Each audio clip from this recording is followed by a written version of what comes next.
going to turn that on now. There you go.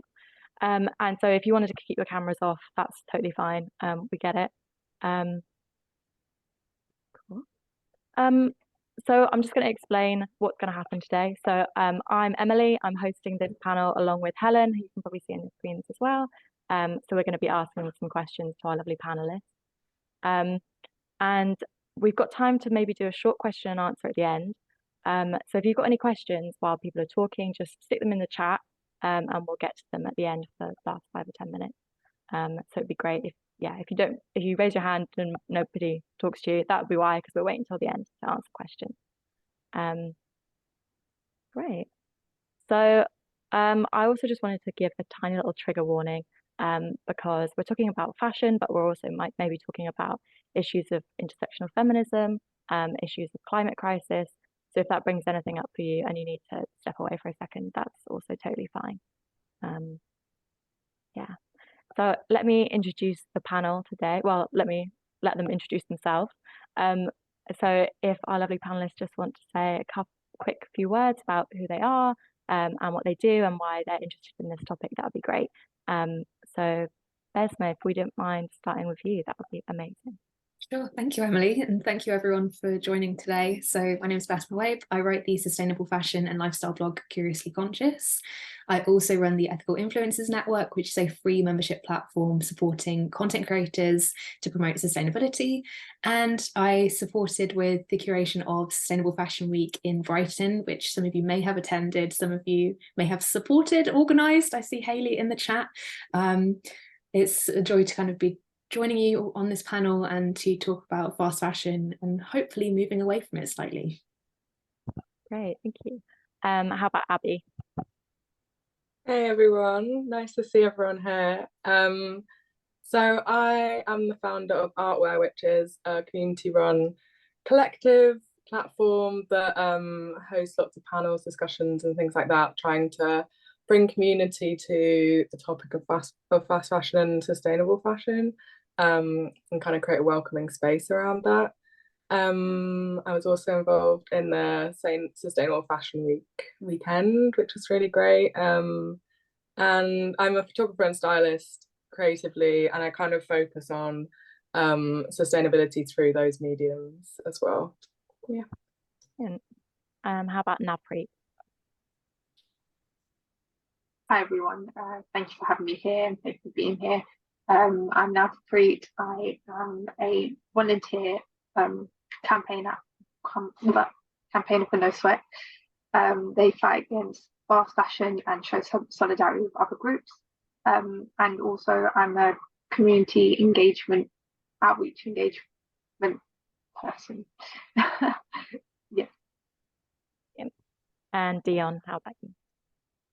Hi everybody, I'm Dion Terrelon. I'm a practitioner psychologist, fashion psychologist, and what do I do? Lots of things. I work with individuals who are trying to I guess figure out their own personal style in terms of their style expression, and I work with companies to help them understand how people interact with fashion and the more personal impact that clothing can have on individuals and on our societies. And I guess I'm particularly interested in this topic because there's a really strong psychological aspect in terms of the hold that fast fashion has over people. And I'm really interested and quite passionate about helping people to understand the kind of mind games that fast fashion brands play with people to rope them into buying more than they need and destroying the planet. Yeah. And finally, how about you, Kate? Hi everyone, I'm Kate. I'm a sustainable and ethical fashion advocate. I'll share updates on my social media, so anything to do with sustainable events happening in the Northwest and elsewhere as well. I also manage the socials for Future Fashion Fair, which is a Sustainable Fashion Week Manchester hub. It's a sustainable fashion market in Manchester. Great. Thank you, everyone. So let me just pass over to Helen for our part of the question. Hi. So yes, thank you all for introducing yourselves and giving us a sense of your work. It's so interesting and important. So the first question, which is quite a biggie, and quite broad, but is why is fast fashion a feminist issue for you? I think I'll start with Besma, if you don't mind, and then if anyone else wants to add anything. Yeah, absolutely. I think looking at this topic, there's going to be a lot of answers, and we're going to talk a lot about women working in the supply chains of fashion. I think that's the key there. And I feel like Navpreet will be the person to really talk about that side of things. But when researching for this panel, I thought, you know what, let's look at it from a commercial perspective. And women's wear is the main fashion market, making up 53% of all fashion sales, which you think, okay, 53%, then the rest must be menswear. But actually 31% is menswear and 16% is children's wear. And within the work that I do, I look at more of the kind of promotion of fashion. And I used it more as a tool to promote sustainability and to promote an understanding that we need to have social sustainability and environmental sustainability, so caring for people and planet. And I started actually first in food and noticed that supply chains kind of also echoed in the same way in fashion.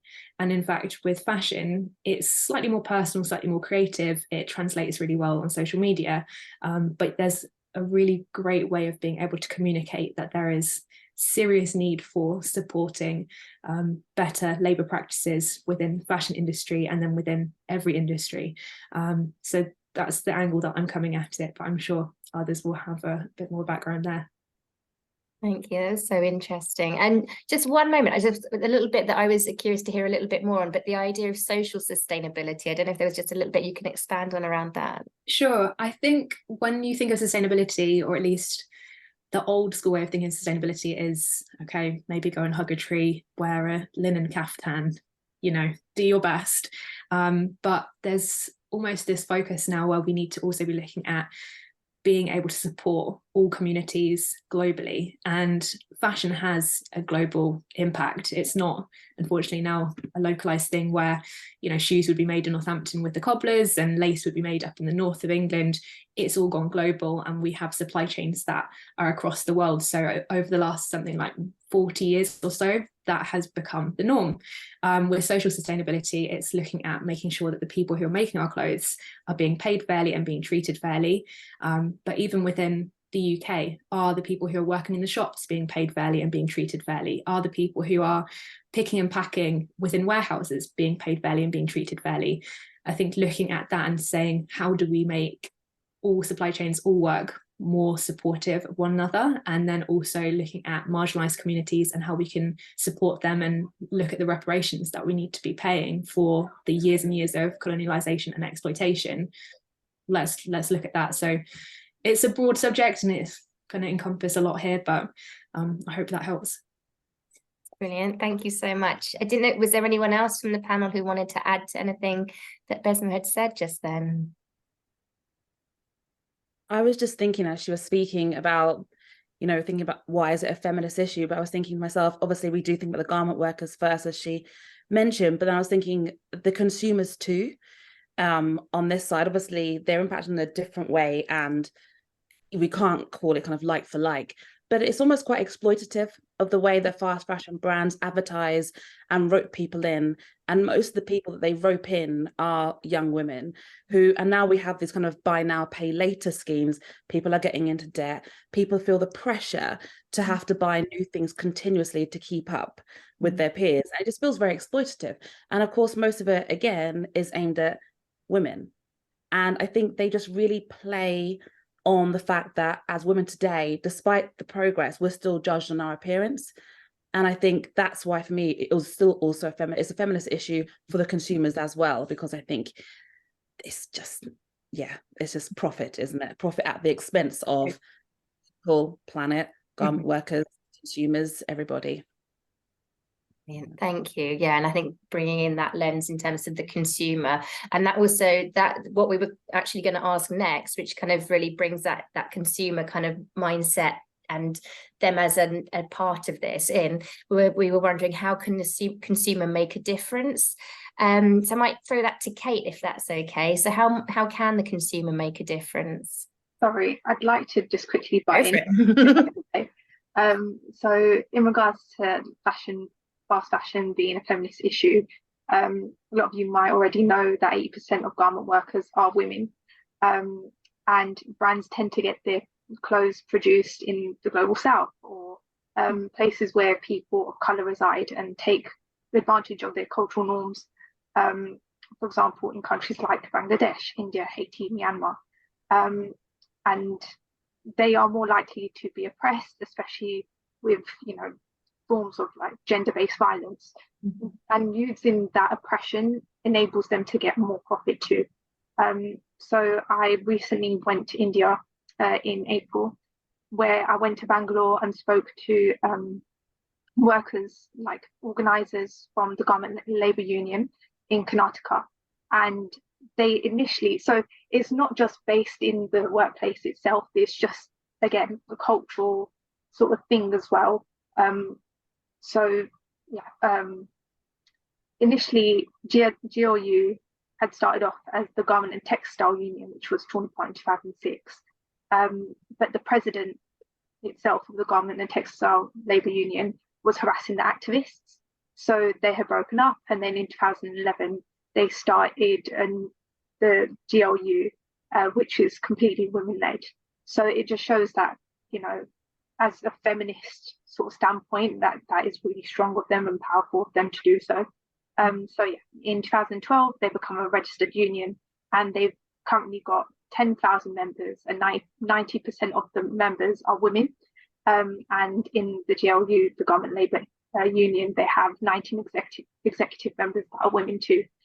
So in that sense, is in regards to organising, it's very powerful for the women, especially being, a very feminist space as well.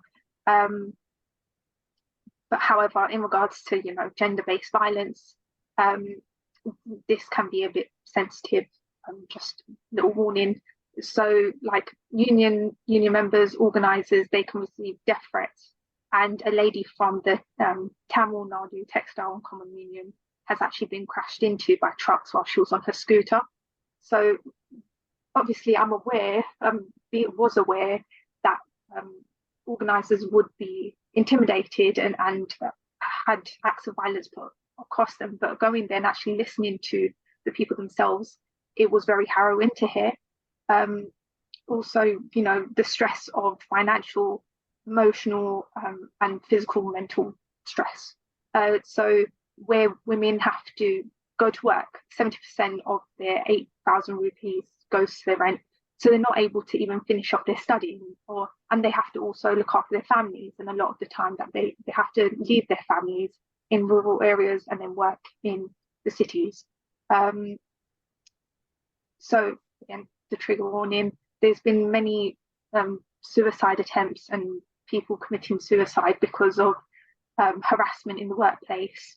Even in 2021, a lady was harassed by her HR officer in the factory. She made a complaint through the union, and then the officer found out, took her out of the factory and forced her to write a resignation letter. So obviously, if that's their only place of income, it's very stressful for them. So again, she unfortunately hung herself. And then also like observing the factories and understanding that the supervisors in these factories, they're more, they tend to be mainly males, but the proportion of women to male in the workplace is just not, it's not proportional. So it shows that men are more likely to progress in the workplace, which then again suppresses the women. So yes. Thank you. That really, what kind of came out of that was about how fast fashion and these structures and kind of, I don't know, organizations really capitalize on these so powerfully and strongly oppressive systems, and potentially traditionally patriarchal systems. Not that we're all kind of subject to patriarchal systems, but the strength of those patriarchal systems and how entrenched they are, and how actually, fast fashion is potentially benefiting from them, capitalizing from them. And that, hearing about such a powerful response in terms of that unionization and people kind of gathering together and making a stand against it, kind of hearing that there is, you know, although it sounds like it's coming at a cost, but people are, you know, standing up against it and collecting, which, you know, is always, there's something very affirming to hear about that collective action, and yeah, people working together to affect change for the better. Thank you. That's really, really interesting. Really, really, yeah, lots to kind of mull over. Thank you. That's brilliant. Yes, so if we don't mind, if I might go back to the question around how the consumer can make a difference from Kate, if that's okay to move on to that. Yeah, that's fine. I was going to say, linking to that, you know, the whole fashion movement, Who Made My Clothes by Fashion Revolution.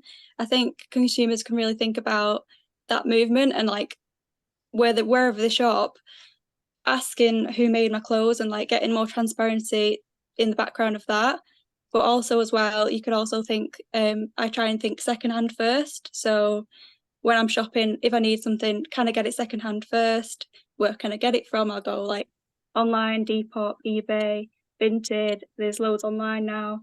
If not, as well as charity shopping and swap shops and sustainable fashion markets. So yeah, that's what I would do first. And also your own wardrobe as well, because like you don't need everything new. You can always like reshop your own wardrobe and look in what you've got already, and you might find something and put something together that you wouldn't have normally done.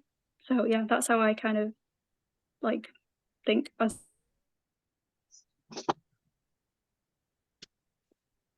a consumer, how I can make a difference. Brilliant, thank you. It just froze a bit at the end, but I think we caught everything you were saying, so thank you. No, that was really, it was very, very clear in terms of guidance and practical steps people can take and responsibility people can take in this arena. And I love the idea as well, sometimes it is just staring you right in the face, look in your own wardrobe. There's generally something tucked away in most of our wardrobes that we haven't looked at in a while. So yeah, it can sometimes be as simple as that. I find there's an app called Wearing, and it's like you can upload everything digitally, so you can just kind of, it gives you outfit inspiration as well. So if you take a picture of everything you own, and it like mix it up for you and give you some outfit suggestions. So I find that helps, like wearing something that I forgot about in my wardrobe. I really like it. I've not heard of that. That's brilliant. Thank you. I'm going to download that. Cheers. Thank you so much. I guess, and then I might shift now back from the individual consumer to, again, the more kind of global sense of things. I might come back to you, Navpreet, if that's okay, to start with this, but if anyone else has any thoughts, is around what fashion's impact might be on the environment and climate crisis. So obviously, fast fashion produces a lot of clothes. So you've got to think about where do these clothes go at its end of life. So okay, it's one thing to produce. It's just going to end up in landfills or in secondhand markets like in Ghana, where you have systems where, again, the colonialism have paved these paths and have enabled, you know, the old clothes of other people, well, secondhand clothes, to go back to these markets, which are huge. They get tons and tons of waste, clothing all the time. But then also the production of clothes themselves, as you know, with Shein, they had tons of reports that their clothing actually have toxic chemicals in them. So where does all of that waste go? Where does the water waste go? Of course, it's going to go into like ponds and streams and local water supplies, which then affects ecosystems, the plants, the animals that are in the water systems themselves.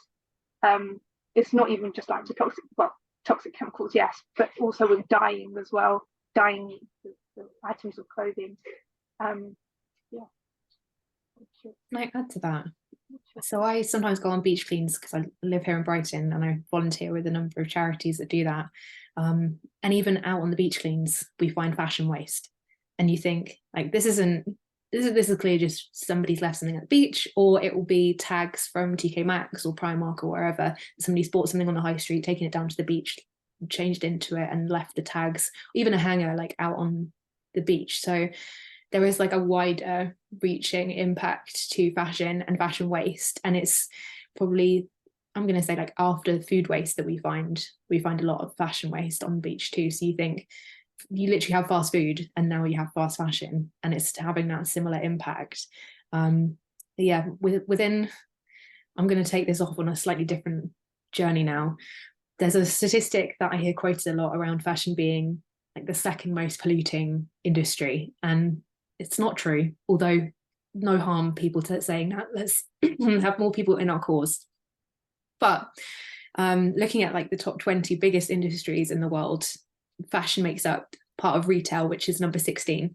And within the work that I do, which is just sustainability, but then sustainable fashion being the main focus that I do, I will say there's lots of tips that we're probably going to share tonight about making a more sustainable impact with fashion.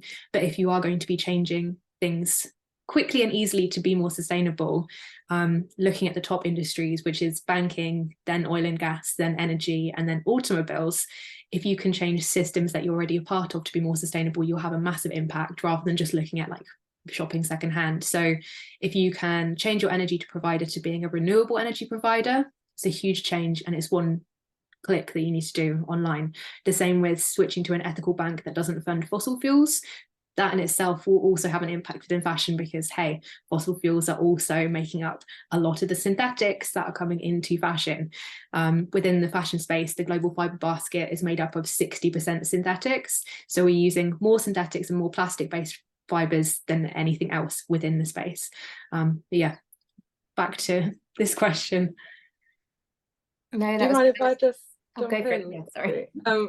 I think it's so interesting because I feel like there's so many different tools and things that we can use, and it's so good to have so much of this knowledge that I think it's difficult because a lot of that isn't accessible to a lot of people. And I think a massive thing, just jumping in on the question for Kate, that connecting with your community as a way of making sure that you're kind of helping with sustainability, in terms of that's where you're going to get that support. I think for me personally, if I think factually it's really important to know the things that are happening. Sometimes it's overwhelming to hear so many facts to the point it's paralyzing, and I think being able to engage in communities and kind of then campaign from there, work together from there, share tips from there, I think it's such, like this panel, it's like such a great opportunity to be able to share those ideas, and kind of feel like you have a bit of a network to be able to take on those things. Because I think a lot of the time as a consumer, it's almost about looking after your own brain and kind of coming back to yourself and being around people that are honest about their own consumption, or have previously been, using shopping as a way to cope, or those kinds of things. We've all been there, and I think it's really nice to be able to speak to people, gather, speak online, speak in person about those kind of habits, and kind of combat it in a very non-judgmental way. Yeah. Sorry, that was a bit of a side line, but no, I think that was great. There was something, and it kind of, there's some themes coming up which it really spoke to around the power of connection. And so like there's an element of like connecting the dots in terms of what we've got, that kind of who made this, so connecting dots, but connecting with one another, and then kind of connection and collectivism and collective action. That's a theme that's really emerging. So yeah, I think that it really kind of tied a lot of things together. I really like that. Thank you.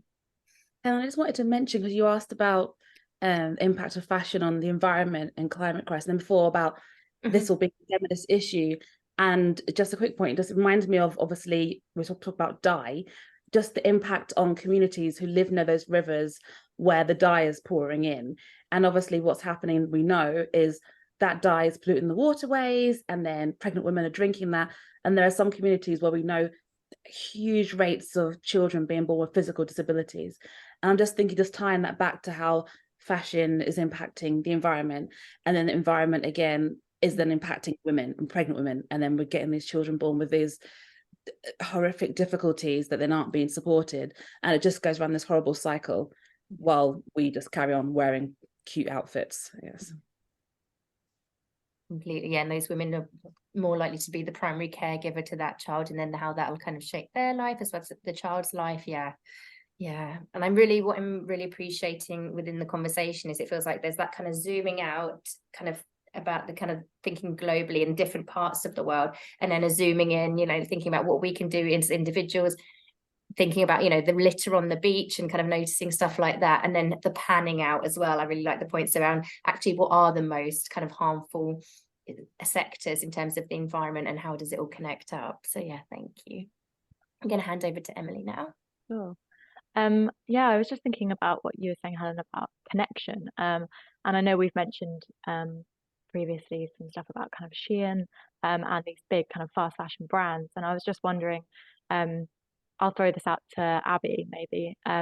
How do you think that the internet and social media has kind of impacted the growth of fast fashion and how this affects consumers as well?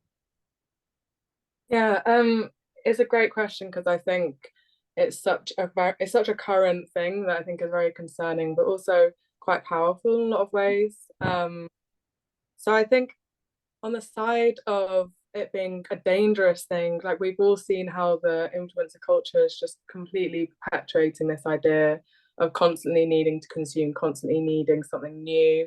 It's kind of all focused on your image. But not only that, it's such a fast-paced environment. It's so constantly overwhelming with so many different adverts, so many different people telling you what the right thing is to be doing at the same time. And I think that ends up perpetuating this constant consumption that's really fast-paced as well, without much thought, because you're realistically consuming content at the same time. It's that constant consumption that really fuels that mindset. So I think in a lot of ways it can be really damaging, and it has been really damaging for the way that fast fashion has progressed, specifically with things like Shein and Pretty Little Thing, who have those platforms through massive influencers. Naomi Campbell suddenly becoming, you know, part of Pretty Little Thing and things like that. You know, I think, but down to even just your friend who's wearing something new every time they post. But on a positive side, I think there's been a really incredible movement happening online and way of connecting with people who are interested in sustainability, and even using tools against the corporate companies. Don't know if anyone saw that Michaela Loach, there's that new feature on Instagram at the moment, which is your channels.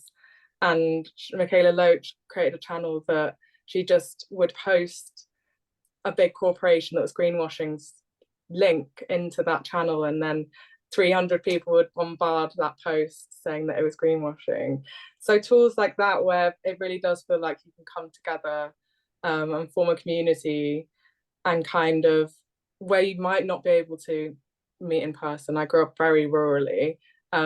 It's quite hard to kind of get that drive behind you, but you can kind of find that online, which I think is a great tool.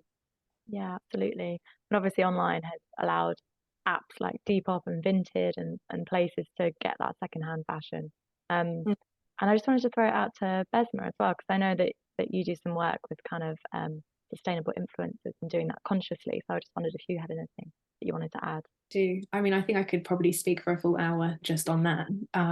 It's definitely been part of my work, and early days of me being an influencer was, you know, you just posting to an Instagram account and writing blog posts. I remember, I think it was one of my friends at university who said to me, why don't you just accept, like, you know, a partnership with ASOS? Because they do, they come around, you get the emails, we'd like to give you 20 items of clothing. And you think, at the time I was like, this is going to really not fit in with what I'm talking about. And I've been doing this for a long time now, so I've had plenty of opportunities to see what the other side of it is like. And you can't really blame a lot of content creators for saying, oh, you know what, well, for an Instagram post, I can accept an entire new wardrobe. But there's not that understanding of where that new wardrobe comes from. And on the flip side, with fast fashion, it's a false economy. The quality of the clothing isn't great. The items are normally quite trend-led. The materials that are being used aren't going to last in 30 washes, and then they're going to probably shed microfibers. So there's a lot of issues that go on with it. But for the work that I do with ethical influencers, I actually set it up because there wasn't a community space for content creators promoting sustainability online. And I was going to a lot of events and meeting people and thinking, how will we not cross paths until now? And if I'm not physically at this event, I will not get to meet this person. And I put the platform together in 2018. It's still been going, it's 5 years now. We've got over 1,000 people who are members. It's completely free.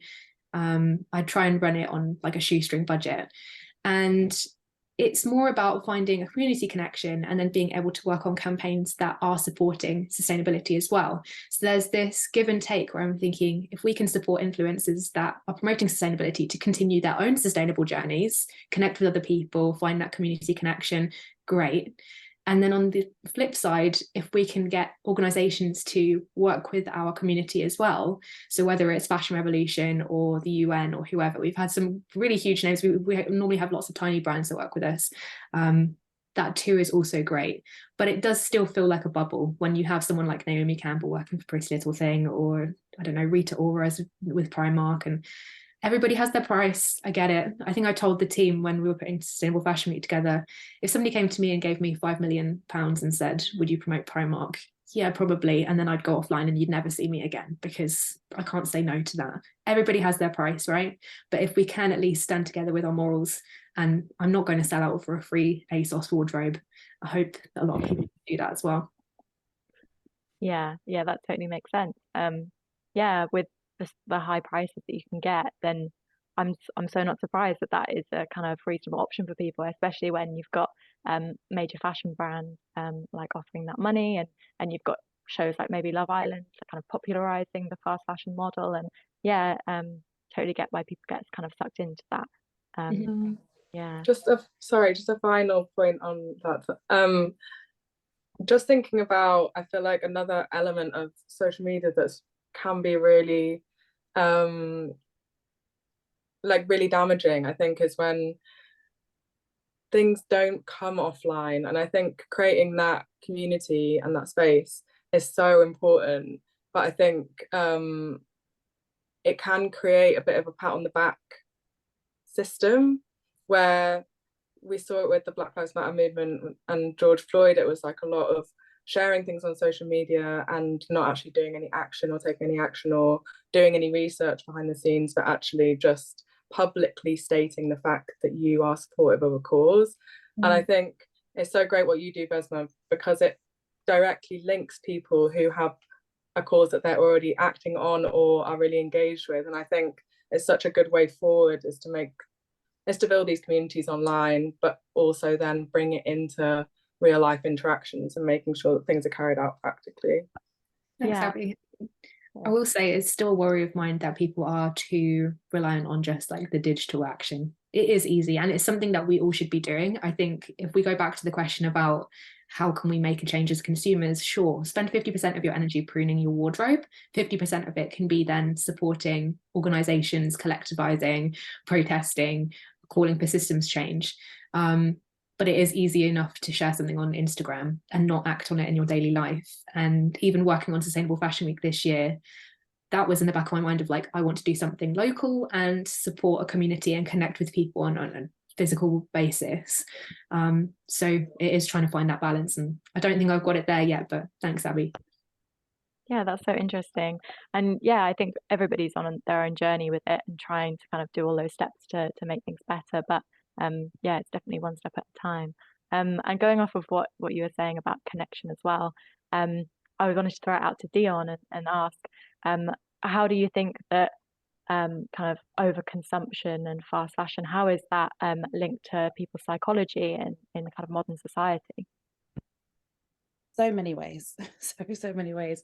I guess if I think about it from the perspective of the fast fashion brands, they have an understanding of human behavior, and they know that we love new shiny things, and they know that our brains, they get bored easily. That's how we learn. When you're little, you look at something, you giggle at it, and then it gets your attention, and then after a while you stop looking at it because you want to always take in new information, so you learn about the world. We are still the same way as adults.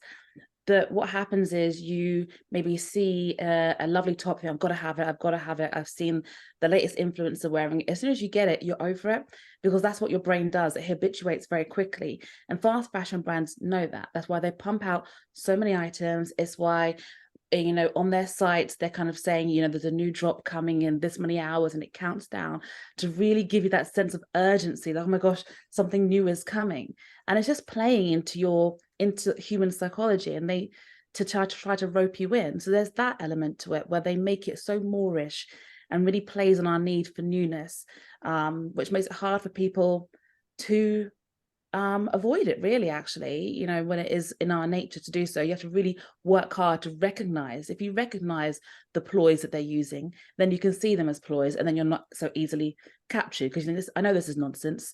You know, I know they're just trying to rope me in so they can get more money, so you can kind of avoid that.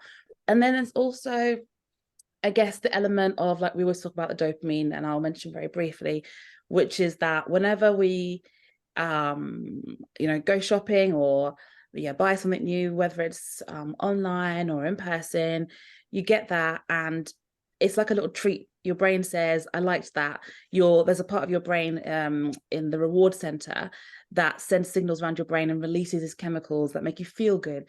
So once you've got that thing in your hand, you literally do feel quite good inside sometimes. And that is quite an addictive feeling, because your brain says, that thing that you did before that made me feel good, do it again.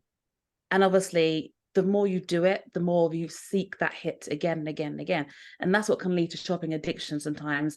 And obviously, to a lesser degree, but still damaging, we know, to people on the planet, is for people who buy a lot of stuff and do hauls, and they love that kind of instant gratification that you get. And then when you bring in social media, as we mentioned before, you also get those hits, not only from the new stuff in your hands and looking at yourself in the mirror, but from all the likes that you're getting online. That literally is like somebody reaching into your brain and tickling your reward center, and you're getting so many kicks from that.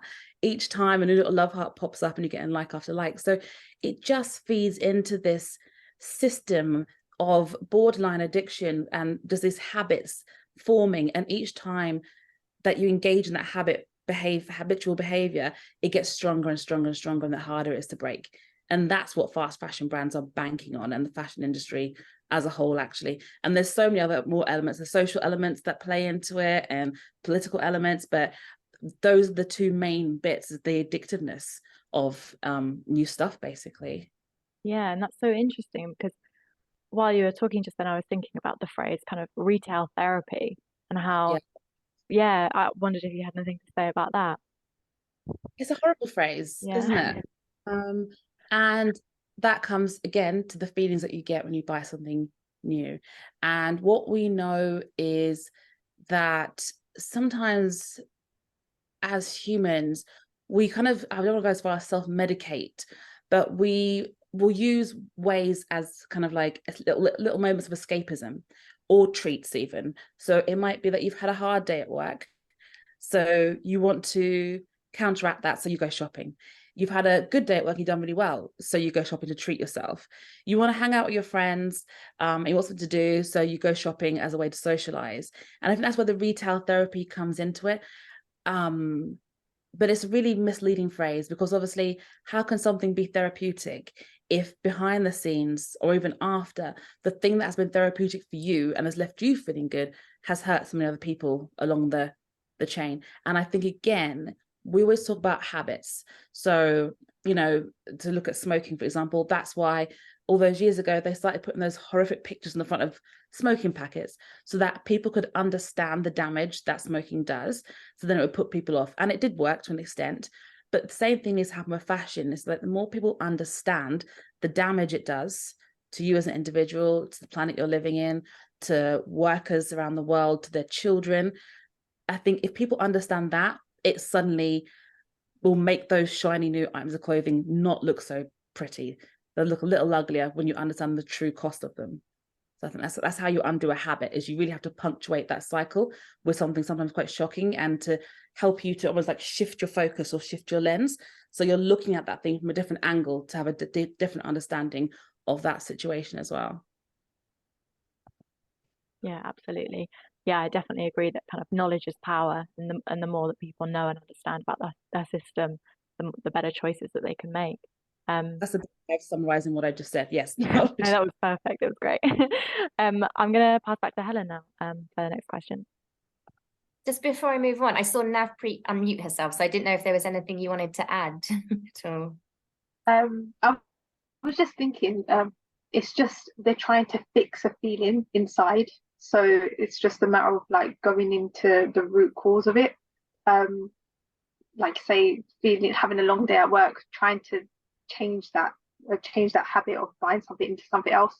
But then also like, why not try to encourage yourself to go to secondhand clothing stores instead of like buying something brand new?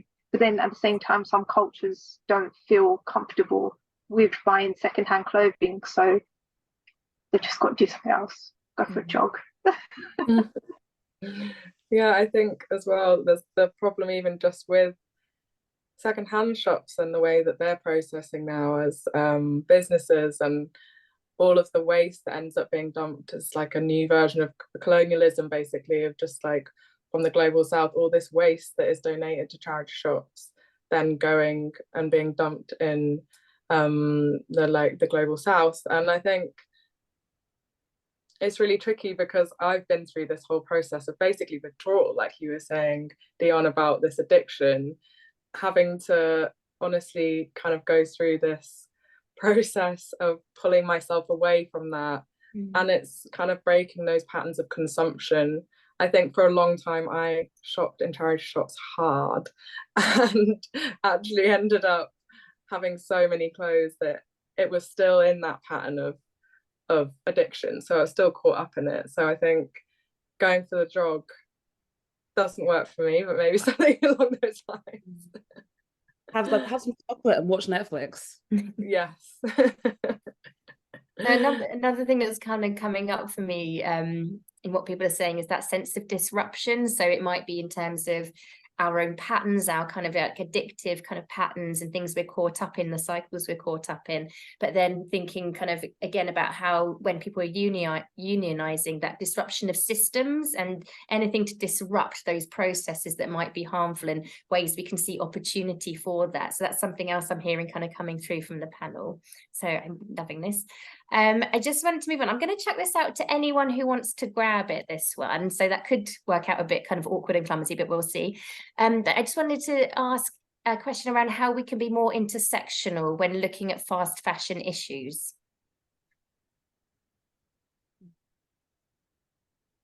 I can jump in. So I think it's really interesting, even just with the title of the why is fast fashion a feminist issue? Because I think it was interesting for me researching for this panel and kind of realizing that part of me doesn't actually relate very much to just the term feminism anymore. And I think it has become over a while, but also has always kind of had these intrinsically quite binary ways of working. And so without that intersectional feminism, I don't really feel like I connect to it. It feels like it's essential that those things come together. And I think especially considering that so many movements within fashion is sustainability, and even just intersectionality in itself is has been fronted by Black women, activists of color, and I think the term feminist to me now almost feels like it kind of reflects these quite traditional versions of how second wave feminism kind of perpetuated a lot of putting women and predominantly middle class white women to the front. So I think going back to the question of how we make fashion more or how we approach it more intersectionally, I think making sure that every minority group that is facing oppression is included in that. And I think making sure that we're not specific, as much as it's really important to make sure that we're speaking about the impacts on women specifically, but also making sure that we're including discourse that isn't gendered, and making sure that everyone feels included in that discussion, because I think we're moving much further away from that kind of binary way of working in society. There's obviously loads of things that need to change still, but I think the way that a lot of, especially young people, are approaching gender now is so open. So I think there's a lot of minority groups that don't feel included in sustainable discourse, and I think that can be a massive that can have a massive impact on how well we can actually create change. And I think that kind of comes through working directly with your community, and kind of understanding and listening to people's stories, and yeah, having empathy for kind of every group that you can, because I think fast fashion specifically is a reflection of bad systems that are everywhere, and reflections of oppression that are apparent across society. I think, can I add to that, Abby? You did a really great job of kind of summarising and looking at inclusion in lots of different ways. I think for one of the panelists that unfortunately couldn't join us for the Brighton Sustainable Fashion Week was Izzy McLeod, and they run the Who Made My Pride merch campaign, as well as doing lots of other work within sustainable fashion and sustainability. And it's looking at rainbow washing, which is the practice of fast fashion brands taking Pride, for example, and splashing it across a t-shirt, when in reality those t-shirts being made in countries where the LGBTQ plus population are being marginalized or threatened or worse. And I think looking at that level of intersectionality where it chimes in with sustainable fashion is really fantastic, but we also need to recognize that for a lot of minority groups, even just asking them to move away from fast fashion shouldn't be top priority. It should be looking at making sure that they're getting the support in society that we have the privilege of being able to then go and move away from fast fashion.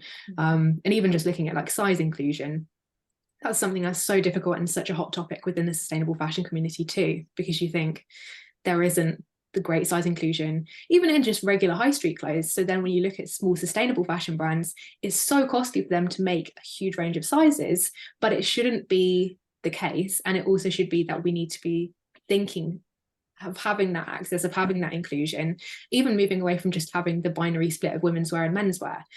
There's lots of angles to come at it, but I thought I'd just add those ones in.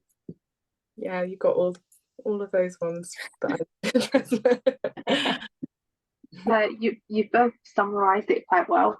I feel like we need to make space for them and provide like a platform for them, help encourage them to get involved in organising. And now when I say them, like, so people that are discriminated against, so based on gender, race, ethnicity, sexual orientation, gender identity, disability and class. So I feel like also having a representation as well for them, where they feel like, okay, I belong here, I can make a change. So yeah, just listening to them, getting them involved, co-designing, I guess, what's the word? Like things with them, actions, that's it. Co-design actions with people that are, minorities and excluded. 100%. Even within climate activism, I think seeing that and going back to looking at Indigenous peoples and how they connect with the planet and looking at their methods is more important than saying, okay, well, we'll just find a new way of doing it. You know what? Let's go back and look at these communities and respect their knowledge and understanding and difference, you know? So a sense of resisting further imposition. It's like, actually, we need to impose less, if anything. Yeah.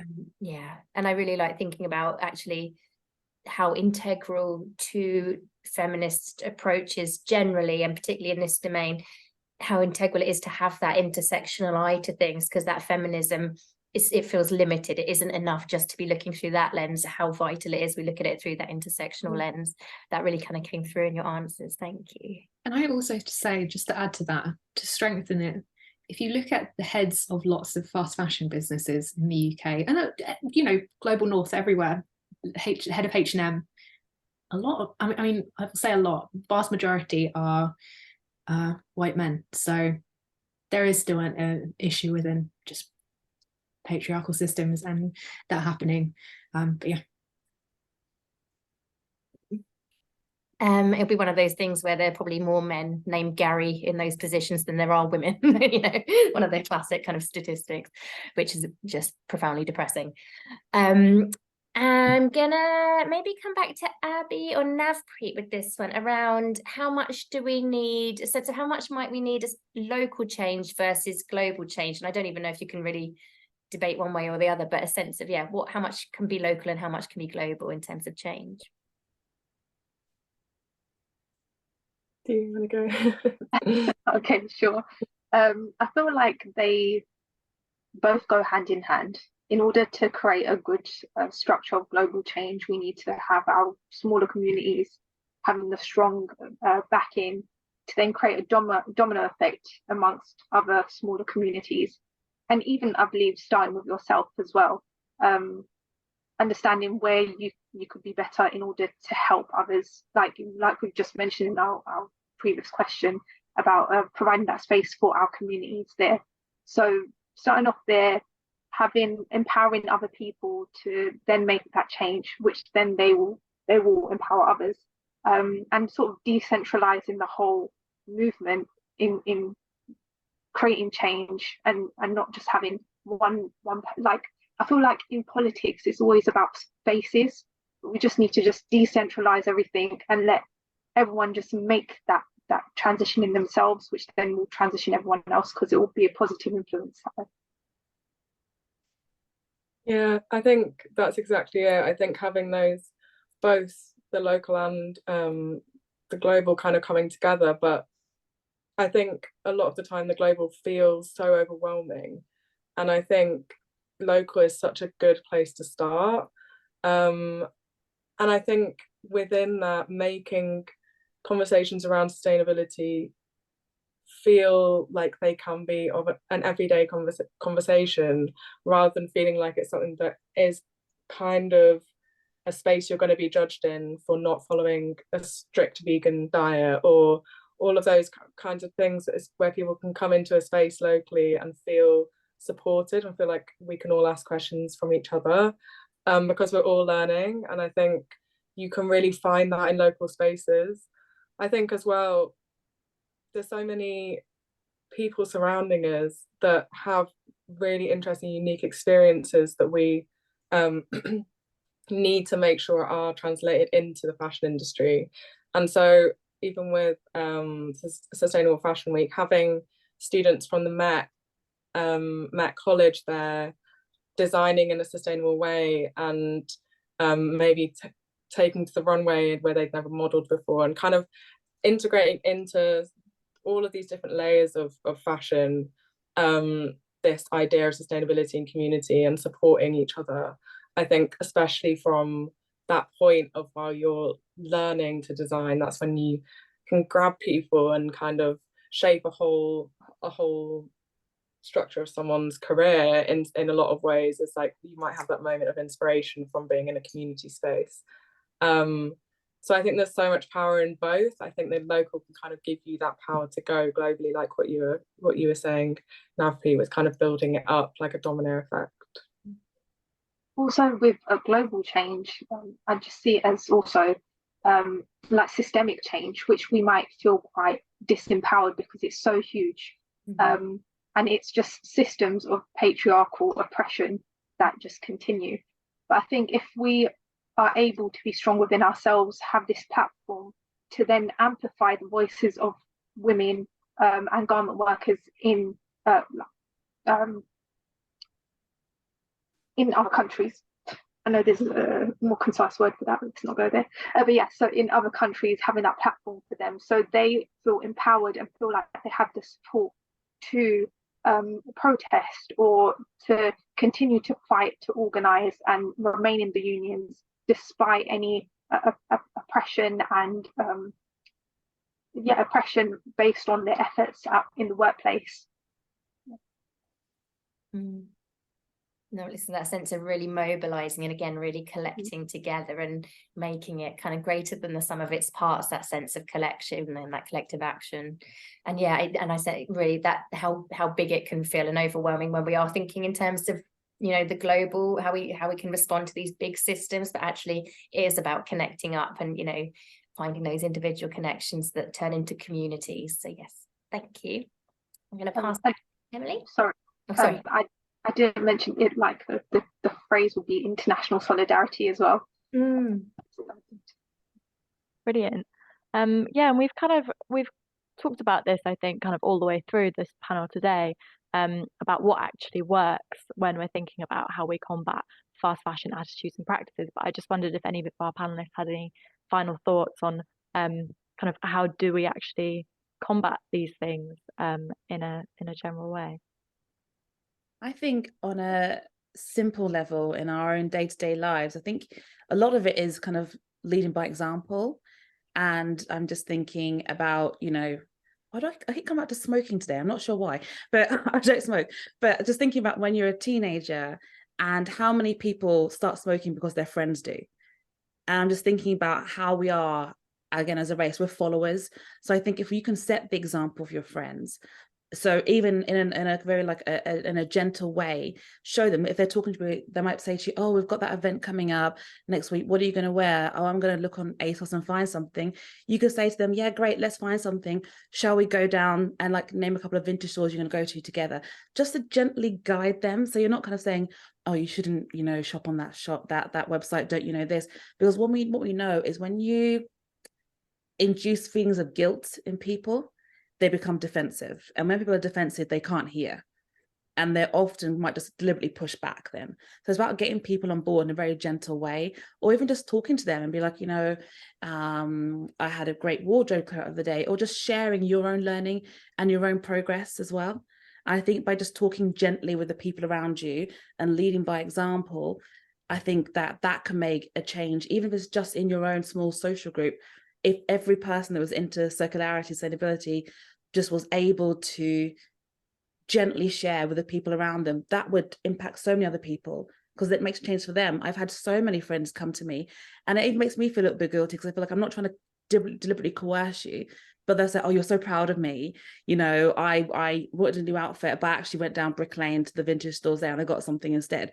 And I'm like, I hope I don't make you feel guilty. I do want you to be guilty so you make a change. But my angle, and it happens quite often. And now they're talking, they're sharing articles that they're seeing, even though that not that into it. And it's that gently just sharing your own experiences that make them, it makes it feel a little less daunting. Because I think people sometimes think, if I can't do it perfectly, then I'm not going to do it at all. But it's okay to try to make those changes. And if you slip back a little bit, whatever, just keep progressing and keep making any changes you can. And it all makes a difference, I think. Yeah, absolutely. I totally agree. Does anybody else have any final thoughts before we wrap up?